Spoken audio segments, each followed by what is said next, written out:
Good morning again. I just wanted to recheck, make sure you have your cell phones off, and welcome. Glad to have you here.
Okay, thanks.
The Honorable, the Chief Justice and the Associate Justices of the Supreme Court of North Carolina.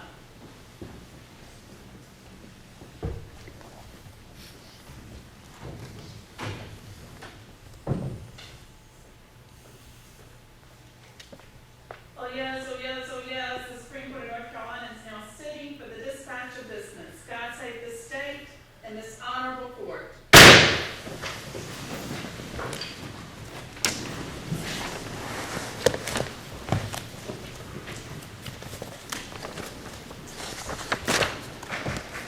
Good morning and welcome to your Supreme Court. Before we turn to the first case, I wanted to pause and welcome the students from Burlington Christian Academy, and particularly wanted to recognize the teachers, John Prim and Dennis Abline. And so at this time, court would call the case of State v. Sure. Clock. All right.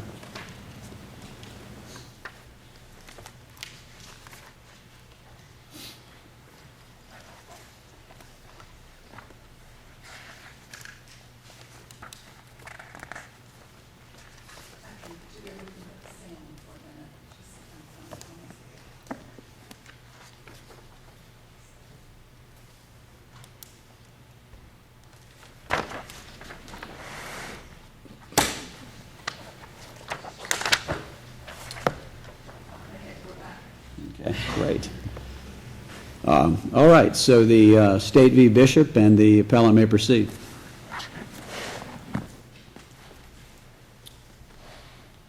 Morning, Your Honors. May it please the Court, I'd like to reserve 5 minutes of my time for rebuttal. Right. My name is Jim Grant with the Office of the Appellate Defender, and I represent Robert Bishop. Your Honors, Robert Bishop is a convicted criminal, and he's a convicted criminal because when he was 16 years old, he made about a half dozen disparaging comments about a classmate in an online conversation he was having on Facebook. He was prosecuted under a statute that punishes people, including children, for what they say on the internet. It is a content-based restriction on speech that is presumptively invalid and subject to the highest level of constitutional scrutiny. The state cannot meet its burden of demonstrating the statute satisfies strict scrutiny in this case because it punishes speech not limited to those categories recognized by the United States Supreme Court as being accepted from the First Amendment protection. My aim today is not to condone my client's speech or to minimize in any way the serious social problems of bullying and cyberbullying. They are real issues that legislatures can and should address. Indeed, our General Assembly over the last several years has passed a variety of measures aimed at addressing bullying and online bullying and its harms. However, the General Assembly, in the form of this one particular subsection of the criminal cyberbullying statute, has deployed a tool that it simply doesn't have in its toolbox, and that is criminalized speech on the internet, even speech made with an ill intent that is upsetting or distressing, unkind. The First Amendment simply does not allow for this. And make no mistake about it, Your Honors, that's what this statute does, and that was what it was in fact designed to do. It was designed to shield children from hurtful online speech, which is not an impulse that I am entirely unsympathetic to. But the United States Supreme Court has been very clear. The First Amendment does not allow the state to punish this sort of speech, even if made with an ill intent, and even, as the state asserts in its brief, that people are more likely to say unkind things, communicate unkind messages on the internet than they would in real life. Now, obviously, the Court of Appeals concluded differently, and it based its decision on 3 rationales, and I'd like to address each of those rationales in turn. The 3 rationales were, first, that the statute regulates conduct and not speech. The second rationale the Court of Appeals used was that the statute should be deemed content neutral because in the Court of Appeals' view, it's motivated by a content neutral purpose, i.e. the effect of bullying on young people. And then lastly, the Court of Appeals premised its decision on an assertion that this statute regulates a mix of conduct and speech and therefore should be subject to intermediate scrutiny under O'Brien and Texas v. Johnson and its progeny. And again, I'd like to take a little bit of time and address each of those. So this first rationale is that the statute is one targeted towards the regulation of conduct and not speech. And in making its decision, the Court of Appeals relied primarily on its early 1980s case, State v. Camp, which upheld the telephone harassment statute. However, if you look at the text of the telephone harassment statute and you look at this statute, they are very different statutes that punish very different things. And I think that there's at least 3 distinctions that are meaningful between the telephone harassment statute and the statute at issue in this case. First off, this statute is on its face a content-based restriction. It identifies with particularity the content that is prohibited, namely personal, private, or sexual information pertaining to a minor, however defined. Contrast that to the telephone harassment statute, which says that one can be convicted for using the telephone regardless of whether or not conversation ensues, and the statute certainly doesn't identify content like this statute does. This distinction between a content-based statute and a content-neutral statute is critical because it determines the level of scrutiny this court should apply. Mr. Grant, I may be the only person in the room who has this question, but I'm going to ask it anyway. Just let's be absolutely clear what you're saying, is the fact that the information, and I know we'll probably talk about what that means in a minute, refers to private, personal, and sexual information. Is that what makes this language content not content neutral in your view? Yes, Justice Ervin. Would the statute be content neutral if that language was deleted? In other So words, the it statute just would said, read, it shall be unlawful to post on the internet information that you had the effect or whatever that says about intimidating and tormenting. You know, I would think, I'd have to give that some thought, to be honest with you, Justice Well, Ervin. I I've haven't been considered thinking that, about it but too. I was hoping to get some guidance. My sense would be that that would be, at the very least, a viewpoint neutral statute and perhaps even a content neutral statute. Because it would be, what you would have at that point would be the cyberstalking statute, 14196.3, which criminalizes, it's the telephone harassment statute with the word telephone stricken from it and the words electronically communicate put in. And that statute says it shall be unlawful to electronically communicate to another repeatedly for the purposes of harassing and whatever the mens rea is in that statute. So I think if you were to strike that content language from this statute, you'd basically be creating a redundant statute. But the basis of your argument that this is not a content neutral statute is the presence of that description of what we're talking about, private, personal, and sexual. I believe so, Your Honor, Okay, yes. thank you. So, again, and sort of going to your point, Justice Ervin, is the level of scrutiny that we're going to apply to this statute is critical, and it turns on whether or not it's a content-based statute or not. And how do we figure out whether a statute is content-based? The U.S. Supreme Court has made it very clear. It's laid out the test. A law is content-based if it requires law enforcement authorities to evaluate the content of the message when evaluating whether or not conduct is prohibited under the statute. And that's in McCullen versus Coakley, and I believe that's cited in the amicus. So if you look at this statute, one cannot, an officer who's trying to enforce this statute cannot decide whether or not to arrest someone without looking at what they posted and determining whether that is personal, private, or sexual information. And you alluded to it, Justice Ervin, in your question. Our contention is that those terms are exceedingly vague and could potentially encompass almost any communication about another person or particularly, and I was about to say about a minor, but it doesn't even have to be about a minor under the statute. It could be about anyone as long as there is an intent to intimidate and torment. You could be convicted under the statute for posting information about yourself. And that sort of dovetails to the second distinction between the telephone harassment statute and this statute, which is that the focus of this statute is not the same focus as the telephone harassment statute, being the telephone harassment statute requires direct communication to another person, presumably an unwilling listener. If you contrast that to this statute, there's no requirement that anyone contact the minor who is the purported victim at all. In fact, you can be convicted, as my client was, for having a consensual conversation on the internet with a group of willing listeners. That's not the sort of statute envisioned by Camp. And it's not enough to argue, as the state does, that repeated electronic communications, that unkind speech about yourself you may see on the internet is just as tormenting as repeated telephone calls. Because the U.S. Supreme Court has said that a listener's reaction to speech is not a content-neutral basis for regulation. The fact that speech is upsetting or outrageous or hurtful is just not a content-neutral basis for regulation. Just briefly, the last distinction between these two statutes before I move on to the Court of Appeals' other rationales is that, again, the gravamen of this offense, telephone harassment, is the repeated direct contacting of another. That's not what this statute prescribes.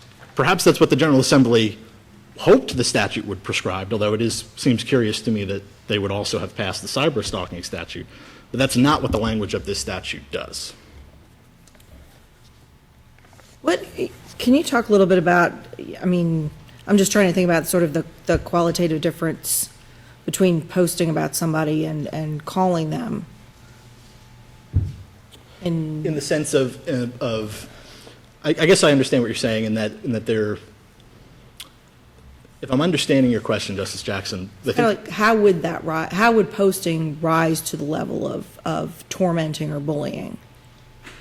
well, I think if I'm going to assume the state's reading of the statute, if I'm posting about, again, like the facts in this case, if I'm saying unkind things about a minor and that minor somehow becomes aware of these postings, either they are a friend of someone engaged in the conversation on Facebook. This gets in sort of to the technical details of Facebook that I think are a little outside of the record, but there are a number of ways they could become aware of that speech. Someone shows it to them who is involved in the conversation. They are notified because they're a friend of a friend and they can see it. What if they were posting it on their page? Would that be qualitatively different, do you think? Yes, and I think that sort of activity would be absolutely criminalized under the cyberstalking statute, which, assuming this court is inclined to agree with the Court of Appeals' interpretation of the telephone harassment statute, would probably pass constitutional muster. I haven't given it a whole lot of thought, but I don't think the cyberstalking statute would be unconstitutional. And the sort of activity you're describing, Justice Jackson, is cyberstalking, and it's illegal, and it's permissible to be made illegal under the First Amendment, in contrast to this statute. I don't want you to go outside the record, but is there any indication, it seemed like to me that the language of the victim or the threats of the victim were as offensive and perhaps fit the definition as much as the defendant here. Was there any indication about, and am I correct in believing that the victim himself actually engaged in some comments with regard to these postings? Sure. The purported victim was engaged in one of these conversations, and he did make disparaging comments in that conversation, and also the text messages that were sort of the screenshots that were these posts were text messages sent from the victim to some third party. It's not clear from the record who it was.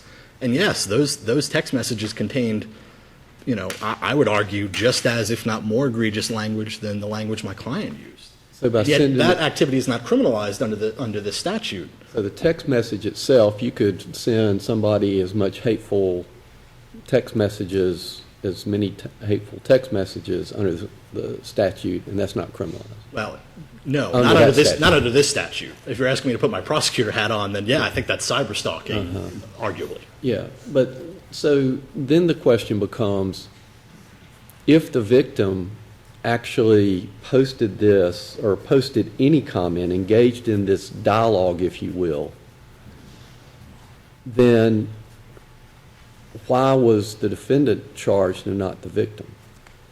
I don't know. That's That's not outside of the record. That's a little outside of the record. I'm not quite sure. But what I will say is that certainly highlights the risk of arbitrary and discriminatory enforcement the vagueness of this statute results in. I mean, you Well, haven't. Let me ask you this. If these comments had been made face-to-face or been made in a locker room, I mean, it's a lot of, very crude locker room talk, would that be criminalized? No. That would absolutely be protected speech. If it happened in a school locker room, there may be some school discipline aspects with Tinker and so forth. But no, that sort of stuff is, if uttered face-to-face, is non-criminal. And, if to sum our argument up in a nutshell, it would be that speech is non-criminal in the real world. It should be non-criminal in the digital world as well. Let me ask you a question about another part of the statute. It says that it's unlawful for any person to use a computer to do any of these things with intent to, quote, intimidate or torment a minor. That's not defined, intimidate or torment, in the statute, nor was it defined in the jury instructions here. What's your understanding of what those words mean? That's a great question. I'm not sure I have an understanding of what those words mean. They could be as broad as, for instance, you can interpret intimidating as encompassing only threats, and in fact true threats as prohibited by the First Amendment. Or intimidating could be making someone feel meek, I'm intimidated by someone's intelligence. I mean, there are different uses for that word. Torment, similarly. Is torment, sending someone to the seventh level, or is it making fun of them and making them feel not so good about themselves? In the Court of Appeals has interpreted torment in the regular stalking statute, not cyberstalking, but traditional stalking. Court of Appeals has interpreted the word torment to mean annoying. I mean, if you can be convicted under this statute for writing things on the internet, personal, private, or sexual information about a minor that is potentially annoying, that strikes me as a huge constitutional problem with this statute. Does the constitutionality of this statute depend in part on how those terms are interpreted, intimidate or torment? I think so. Well, let me backpedal a little bit from that. I think intimidate, a court could interpret the word intimidate to encompass only true threats, an imminent and serious expression of intent to do harm. And that would be constitutional? That would be constitutional under that criminalize. interpretation. But the problem is it's intimidate and torment. And I'm not sure that there's a constitutional interpretation of the word torment. This gets a little bit into the vagueness aspect of this statute. Now, the state, I'll briefly touch on this. The state argues that this issue is unpreserved for review because my client lacks standing because no as-applied challenge was raised in the trial. Well, I mean, to continue on the discussion a second, I mean, I was trying to think of how one might, I mean, what definition would have been intended for torment, and you've referred to the stalking statute as one analogy. What about the impact that's necessary to support liability for something like intentional infliction of emotional distress, which is clearly more than annoy? Right. I must confess I'm unfamiliar with intentional infliction of emotional distress, but if we want to import civil analogies, I can tell you that this court almost 30 years ago declined to recognize the civil tort of publication of supposedly private information. And so it would seem to me that if the court was disinclined to create civil liability for publication of supposedly private And I'm more information. trying to think of what analogies might there be out there in other contexts that would help define particularly torment. No, it's a difficult proposition to try to define what exactly that means. I'm not sure I have any good definition other than the one the Court of Appeals has summoned in the stalking context, which is annoying. Would we use a subjective or objective test in determining whether a particular communication intimidated and tormented? I don't think the statute's clear. I think that's another issue with the statute. It doesn't specify whether it's a subjective or an objective intent. U.S. Supreme Court has recently said I'll omit discussion of that case because it's not in any of the... Let me ask you this.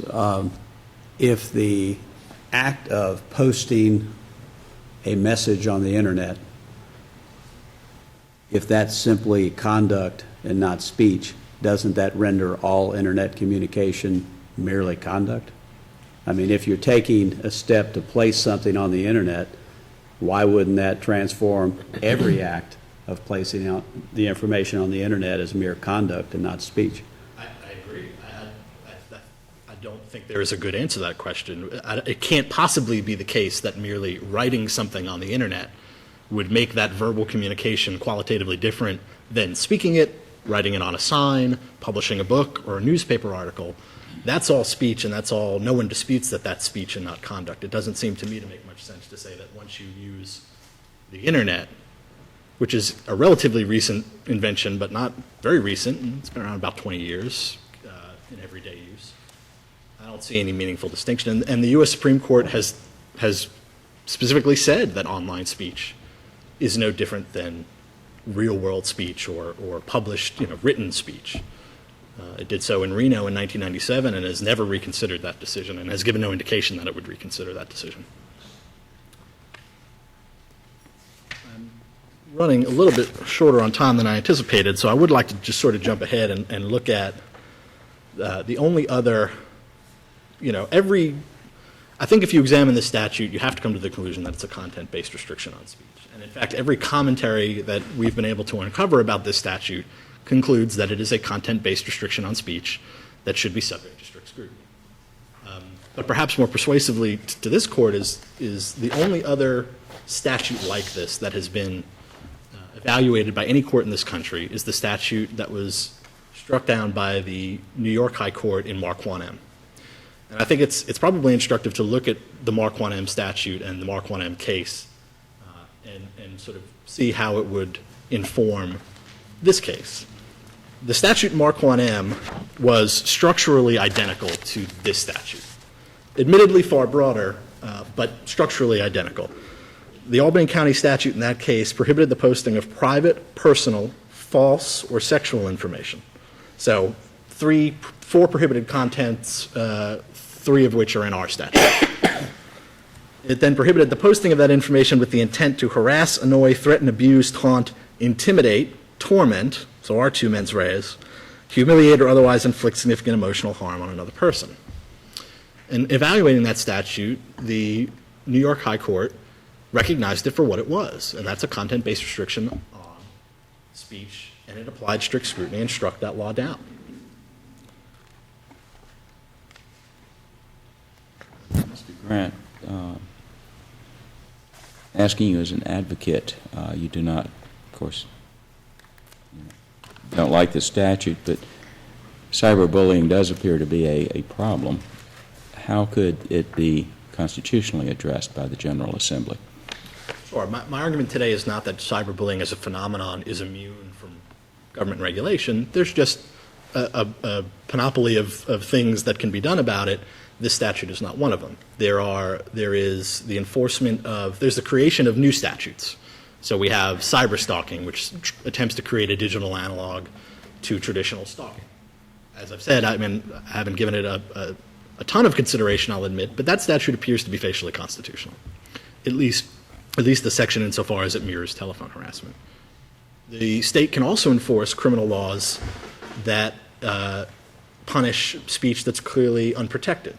It can use statutes that punish things like communicating threats, disorderly conduct to the extent that touches on fighting words, statutes against child pornography, if there is a sexual component to some of this online bullying. So there's quite a few options, and I'm fairly certain in the brief there is a list of some related statutes that can be used to address this problem. But we're also presupposing that every social problem requires a criminal law solution, and I don't think that's necessarily the case. The General Assembly can and has, in fact, taken other non-criminal law measures to fight cyberbullying. It passed the School Violence Protection Act, which requires every school district in the state to create policies to address bullying in schools. Speaking of schools, as the state points out in its brief, although I'd argue it's in opposite to this case because it's not, this statute is not limited to children's postings, nor is it limited to the school context. But if we are talking about bullying or use of school computers that occur in school settings, Tinker and its progeny would hold that there's a lesser level of scrutiny that student speech would be entitled to. And so there's fertile ground there to try to address this problem. So if we apply strict scrutiny to this statute, how do we evaluate it? And I think the simple way to say it is it fails, because the U.S. Supreme Court has recognized only so many of these limited, categorical, clearly defined exceptions to the First Amendment. True threats, incitement, obscenity, fighting words, fraud, we've talked about these. These exceptions are largely static. In the last 5 years, the U.S. Supreme Court has declined to, in 3 different cases, has declined to create new exceptions to the First Amendment. And it's strongly rejected government's arguments in those cases that we can evaluate whether or not speech is protected through a balancing of its social utility versus its, perceived social utility versus its social cost. They called that approach actually startling and dangerous when the federal government advanced it in the Stevens case. The U.S. Supreme Court has certainly never recognized any exception to the First Amendment for the publication of supposedly private information, and it most definitely has not recognized an exception to speech merely about people that may be unkind or upsetting. As I noted earlier, this court has declined to create an exception has declined to recognize the tort of publication of private information in the civil realm, and I would respectfully request that it decline to do the same when we're talking about putting people in prison, potentially. Unless Your Honors have any questions at the moment, I think I'll reserve the rest of my time for rebuttal. All right, thank you, Mr. Grant.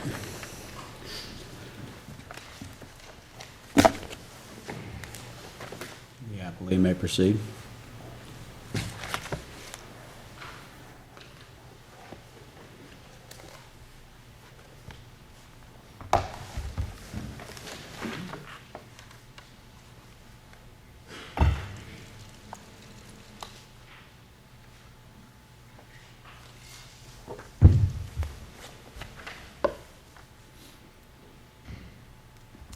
May it please the court, my name is Kimberly Callahan.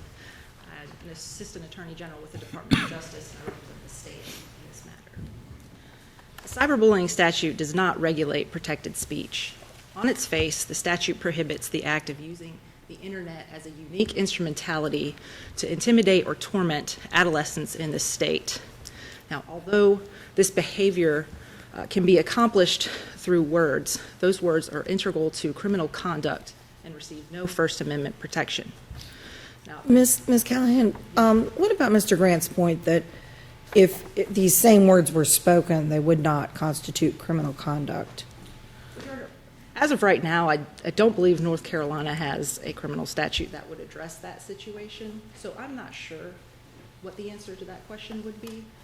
Certainly, if it was spoken on school grounds or in a locker room, the schools would have jurisdiction to punish that conduct. But it still wouldn't be criminalized. I mean, it might be, which is a very different level of punishment than some school sanction, civil school sanction. As of right now, I don't believe North Carolina has a criminal statute that would address that specific situation. So I don't know if I can answer that question for you.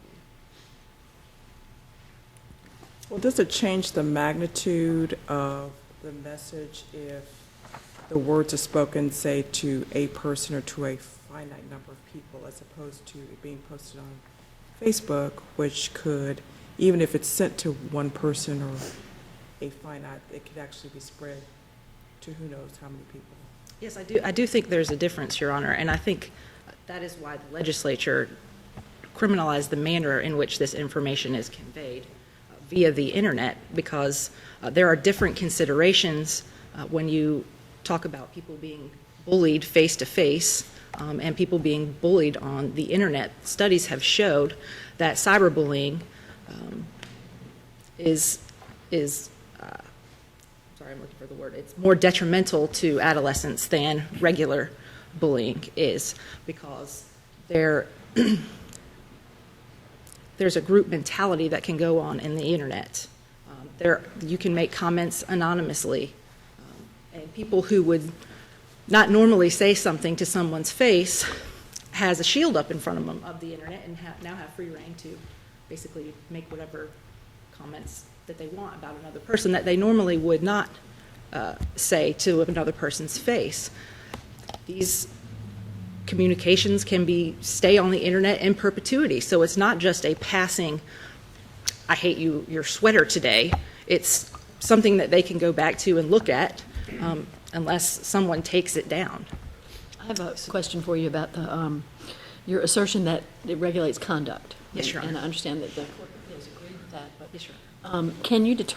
can one determine if someone has violated this statute without looking at the content of what has been posted?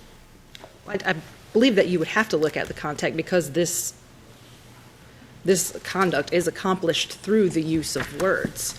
But just because the conduct is accomplished through the use of words does not mean that that speech is protected. This court has stated back in State versus Lee that Doesn't it have to involve, as Mr. Grant suggested in answer to my earlier question, doesn't it have to involve words about certain subjects, not anything and everything, but certain specific categories of subject? it does reference the private, sexual, or personal nature of the information. And that has to be, I guess, at least as I read the statute, it has to be a limit on whatever words can be used to support a finding of liability. read the statute differently than that? I read the statute as prohibiting specifically the manner in which this communication is conveyed, the wrongful purpose for which it is conveyed, and that it's aimed at a minor. Our position is that Let's say that the communication online, and this goes back to something you said a minute ago, I think. Let's say the online communication was pillorying somebody because they supported a particular political candidate, and that had the effect of intimidating or tormenting them. Would that conduct be covered by this statute? Well, I think it would depend on the other circumstances. I think Let's assume there are no other circumstances than that. it's just one person pillorying another. In an online conversation about their support or Political for or speech. opposition to some political I candidate. think that would be very different than what we have here. Political speech Well, is- and I agree with that, but I'm just trying to understand what, I mean, the argument that you're making seems to me to suggest that it doesn't really matter what the subject matter of the words used are, and at least I'm having some trouble seeing why the political type pillorying would be covered by private, personal, or sexual.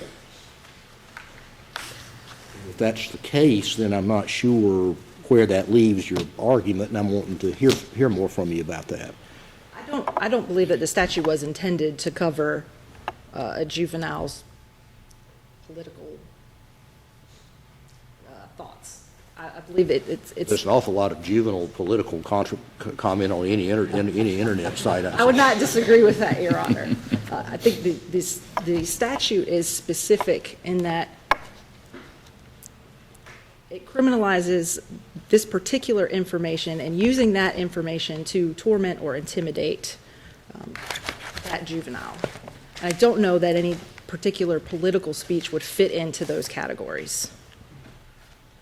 I have a couple of questions here about, Yes, Your Honor. first off, if, apparently there were a whole lot of comments. Is there anything in the record as to why this is the only defendant? This is the only why only one person was charged? Your Honor, I'd have to go outside of the record. I want you to do that. Okay. So my next question is, let's say that what was said here by the defendant was said and 50 people liked it. Would all 50 be guilty based on your interpretation of the statute? Part of the statute is to encourage, to post or encourage others to post. Now, whether liking a post would constitute encouraging that, Certainly it's not discouraging. certainly it's not discouraging. I don't know what the courts would do with that. Is that an objective based on the reasonable mind of a 16-year-old, or is that an objective, what a court? Is that a sufficient encouragement? How do we know what that's an encouragement of, or whether that is an encouragement? I think you have to look at the totality of the circumstances, as in who is actually doing the cyberbullying and who it's aimed at. There is a difference the statute makes between adults who engage in this behavior and minors who engage in this behavior.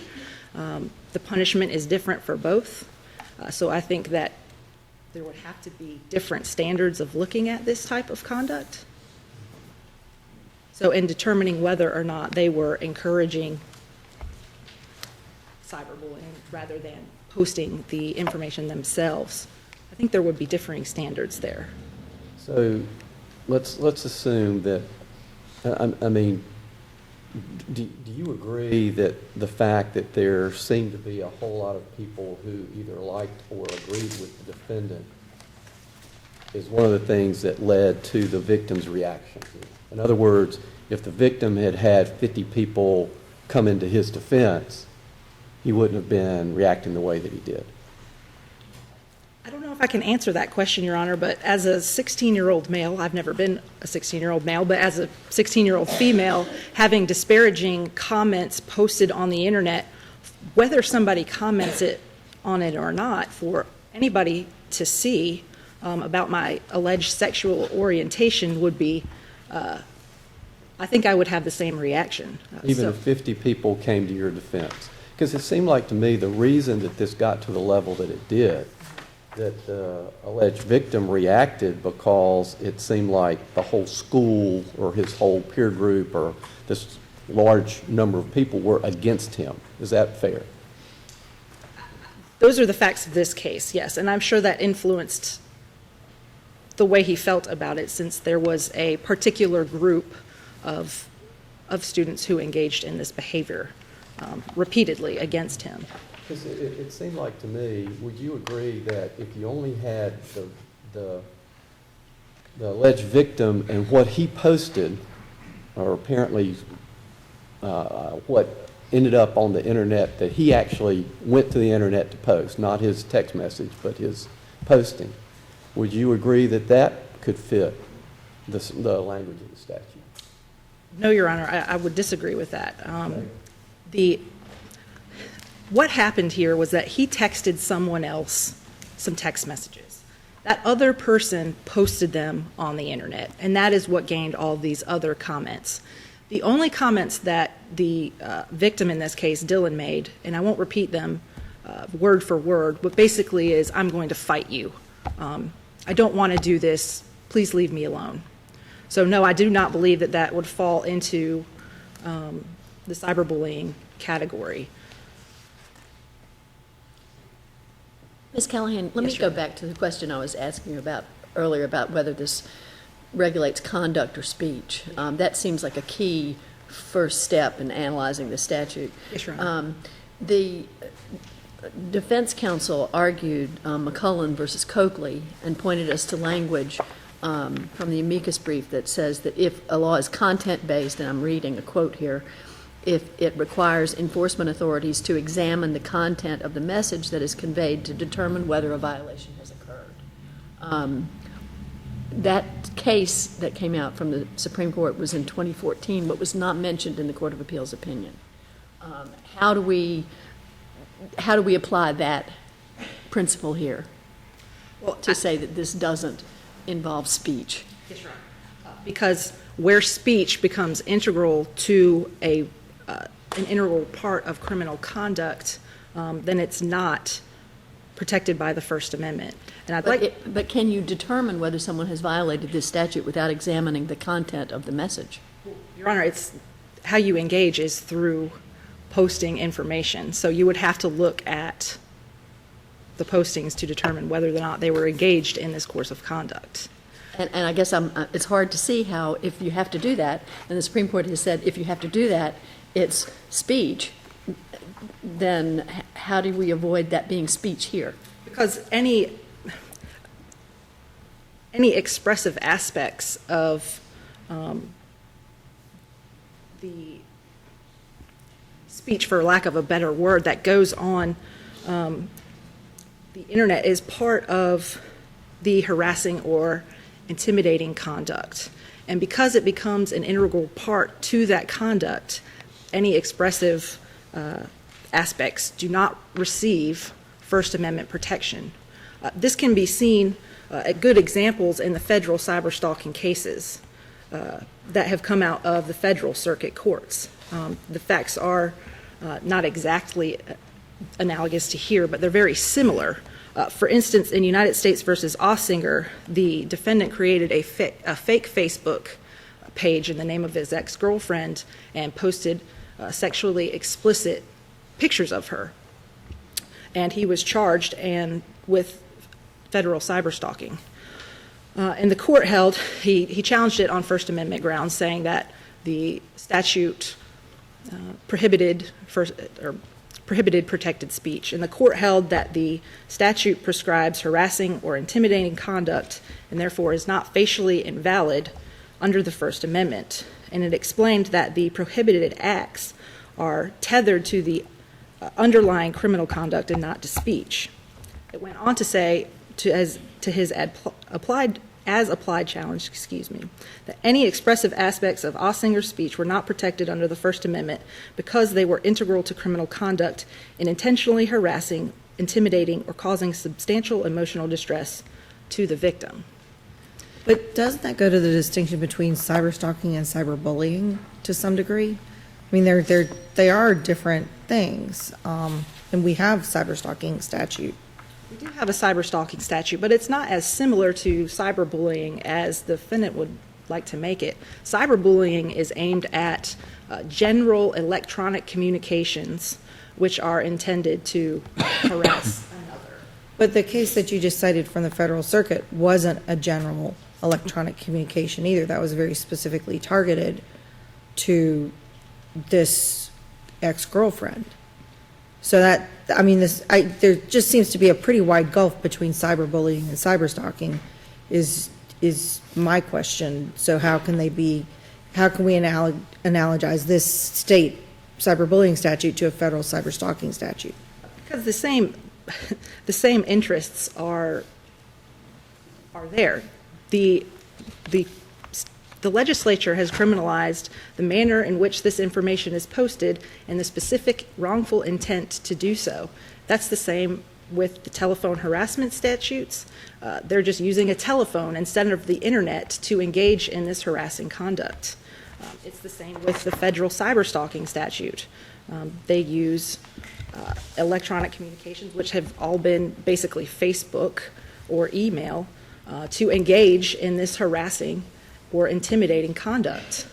There are some differences between the language of those statutes, but that is the purpose of all of those statutes, is to prohibit using a particular medium to intimidate or torment or harass the victim. And so the state would argue that a similar analysis is appropriate here. Now, Dylan said, I hate Rodney. Okay? He's revealing personal information. He's identified somebody. He's clearly intending to torment.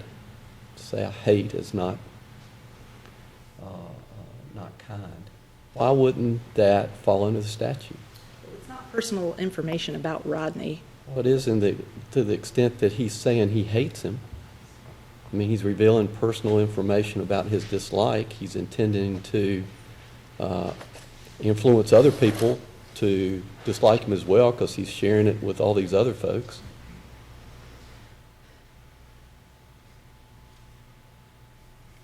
I think when you look at personal information, it's very synonymous with private. In fact, I think both the definitions of personal and private reference each other. So it seems somewhat redundant. So if you had 50 people who all said, we hate Dylan, that wouldn't fall into the statute. I don't believe so, Your Honor, no. Let me hop in on this vagueness aspect. And I realize the argument can be made that a requirement of intent to intimidate or torment can radically narrow, but I think a lot of times that's a lot of what teenagers spend their time doing, is trying to intimidate or torment others. But, and I say that as a parent. But I would not disagree with you. But in any event, I guess one concern I have is that when you use the term private, personal, or sexual, each of those categories is so potentially vague, and, you know, arguably this case gives rise to this issue, at least for discussion purposes. The chilling impact upon, we may not approve of a lot of what young people are putting on the internet, but the problem of chilling protected speech, and then also giving rise, as Justice Newby's question raised with you, the enforcement conundrum of making these slicing and dicing these very tough calls. So at the end of the day, what is the reasonable teenager on notice of what she can put on the internet and what she can't put on the internet? First, I would like to say that defendant's vagueness challenge is not properly before this court today. And so these questions will basically be saved for another day. And what's your alternative argument? My alternative to that is that this court has said, and the Court of Appeals has said, that an intent requirement generally defeats overbreath. Now, torment and intimidate are not uncommon words, as the trial court found in its order. Intimidate is basically to instill fear, and I don't think anybody would have any other definition of that. Now, torment, the Court of Appeals has defined it previously as annoy or pester or harass. The state would agree that annoy or pester should not be part of this definition. Because as you said, Justice Martin, kids annoy each other all the time. But torment, I think to most people would mean some sort of continuous or repeated infliction of great physical or mental suffering. And that definition could be adopted on that later date when this argument is actually properly before this court. It's not stuck with the one definition that has been approved by the Court of Appeals. Let me ask a follow-up to the question I was asking a minute ago, back to McCullen. Let's assume for a moment that this statute is content-based. Is the state's position that this statute is narrowly tailored enough to pass strict scrutiny? Yes, Your Honor. And explain that. Yes, Your Honor. Under strict scrutiny, the state has the burden to show that the statute is, there's a compelling interest on behalf of the state and that it's narrowly tailored and that it only targets and eliminates no more than the exact source of the evil that it seeks. The state's position is that, well, the defendant pointed to People versus Marquand M. And said that this statute is not distinguishable based on that case. This statute is very different than the one that was struck down in that case. That statute was struck down because it encompassed all sorts of communications, from internet communications to a telegram. It was not aimed at minors only. It could be aimed at adults or corporations. And so the court said this was just not narrowly tailored enough to only protect minors. This statute does not suffer from the same defects. The statute is constrained to only communications aimed at minors. There is a specific intent requirement which excludes any legitimate communication that there may be, and it is specific to internet postings. So based on that, it only restricts its reach to certain types of electronic bullying that would be used to intimidate or torment a minor. Well, it says that it prohibits, with the intent to intimidate or torment a minor, posting or encouraging others to post private, personal, or sexual information pertaining to a minor. What does that mean? It means that it is unlawful to use the internet and the communications, the information of those three categories, using those to intimidate or torment a minor. Well, if you repeatedly posted information that a minor had broken up with their boyfriend, and you posted it over and over again with the intent of annoying or intimidating, would that be a violation of the statute? I don't think that would meet the mens rea requirement, Your Honor. Could somebody be prosecuted under this statute if the victim never knew about it? The statute does not require, by its terms, that the victim see the postings. However, there is a specific intent requirement, as we've been talking about. And so the What's state the would intent, to post or to intimidate and annoy? There has to be a wrongful purpose for the posting. And to show that the state would have to prove beyond a reasonable doubt that these postings were intended to torment or intimidate this particular minor. And so that problem there would be remedied by holding the state to their burden of proof. If the communication couldn't be seen by the particular victim, I think the state would have a hard time proving that it was intended to intimidate or torment that victim. Is there a distinction under the statute of posting and commenting, where someone else posts and then you come behind and comment? No, Your Honor, not on the plain language of the statute. It's just post or encouraged to post on the internet. So I don't believe there's a distinction whether you're the one that posts the initial picture or if you make a comment underneath. So, for example, there's no evidence in this case that the defendant was the one who had received the text messages and made the initial post. No, the defendant did not, the defendant did not make the initial posts. This was another classmate.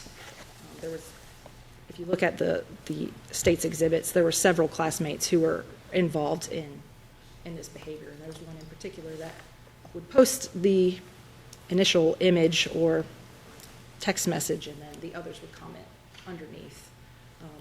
And then they would, in at least one instance, they would tag the defendant to make sure that he saw what they were saying about him. And that assumes that he had some notification on that he would in fact see, as opposed to if he didn't have the notification on, potentially he never would have known about it. Potentially, if he had not had his notifications on, but I think you have to, again, this is outside the record, but I think you have to specifically turn those off rather than turn them on. If that makes any sense. So the state would argue that the analysis that was contained in the Federal Circuit's opinions addressing the federal cyberstalking statute should be adopted in this instance. And that because the statute regulates conduct rather than protected speech, there is no First Amendment violation. And even if this court gets to strict scrutiny, it is narrow enough to pass that test. The only alternative that the defendants have given that would that has been allegedly less or least prohibited is that the schools should deal with cyberbullying rather than the criminal statutes. Well, there's several problems with that.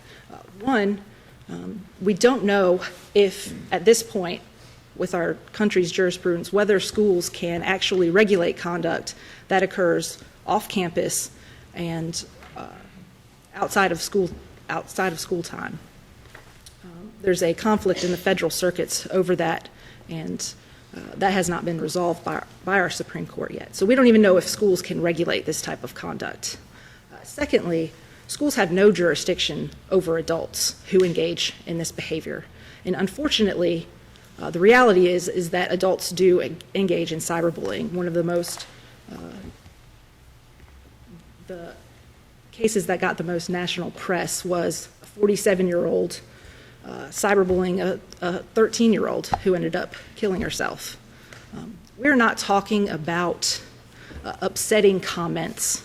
We're talking about a behavior that causes very real and dire consequences for adolescents, from anywhere from cognitive disorders to depression to alcohol and drug use to then suicidal intentions.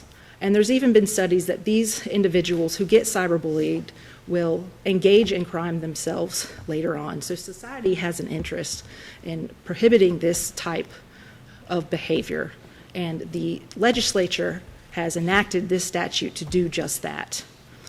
And the state would contend that it passes constitutional scrutiny under any of these tests.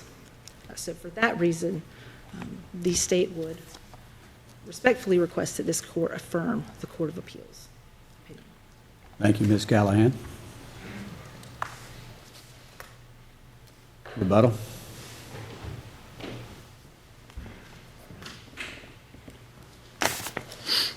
I'll be brief, Your Honors.